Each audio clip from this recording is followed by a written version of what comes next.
All right, so we have finished all of the main tool, and Google Docs itself call it editing tool, or I call it main tool. Okay, they are the superhero of it.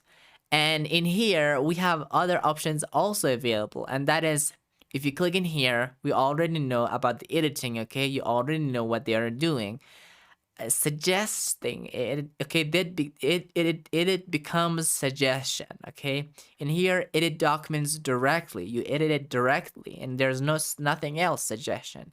But in here, if you edit your document, you click in here. Okay, so this is only suggestion. Okay, it becomes a suggestion, and then later on the person can go there and can accept suggestion or can deny it, or can maybe reply it. For example, let's deny it. So that's about the suggestion. Viewing, you can only read and print your document. There is no editing menu, and it's really that much. So you can see right now. We have also can change it by clicking here. So that's the main tool that we learned so far in this section. I hope you enjoyed it. See you in file option.